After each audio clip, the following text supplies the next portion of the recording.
پھر حضرت نے فرمایا کہ تو آخرت پر یقین رکھے۔ آخرت کیا ہے؟ آخرت یہ ہے کہ ایک دن آئے گا جب اللہ رب العزت اس دنیا کو تباہ کر دیں گے، توڑ پھوڑ دیں گے، سب آسمان زمین سمندر ستارے سورج چاند ہر چیز کو خراب کر کے تباہ کر کے ان کو توڑ دیا جائے گا، ختم کر دیا جائے گا۔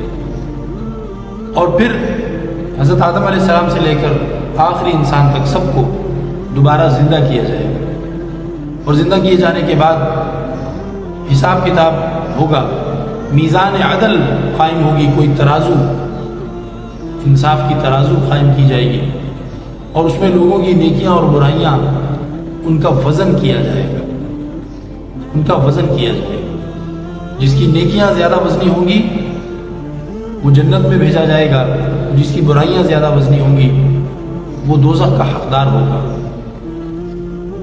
پھر اللہ جسے چاہے اپنی مہربانی سے معاف کر دے اور جسے چاہے دوزخ میں سزا دے۔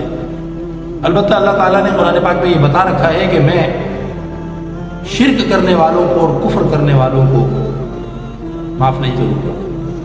باقی تمام بڑے سے بڑے گناہ گار، چھوٹے سے چھوٹے گناہ گار، ان کو امید ہے کہ وہ اللہ کی مہربانی سے معافی بھی پا سکتے ہیں۔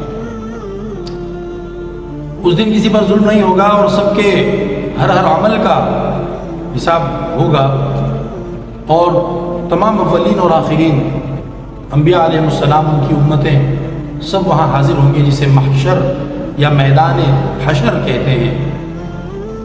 اور آخرت کی مزید تفصیلات جو بھی قرآن و حدیث سے معلوم ہوئی ہے وہ آخرت پر ایمان لانے میں داخل ہیں، شامل ہیں۔ اس کے بعد اللہ تعالیٰ جن کو جنت میں بھیجیں گے وہ ہمیشہ جنت میں رہیں گے، اور جنہیں دوزخ میں بھیجیں گے اگر وہ ایمان والے ہیں تو وہ اپنے جرائم کی سزا بھگت لینے کے بعد دوزخ سے نکال کر جنت میں بھیج دیے جائیں گے، اور جو کافر اور مشرک ہیں وہ ہمیشہ دوزخ میں رہیں گے، وہ وہاں سے کبھی نہیں نکلیں گے۔ اللہ تعالیٰ ہماری دوزخ سے حفاظت فرمائے۔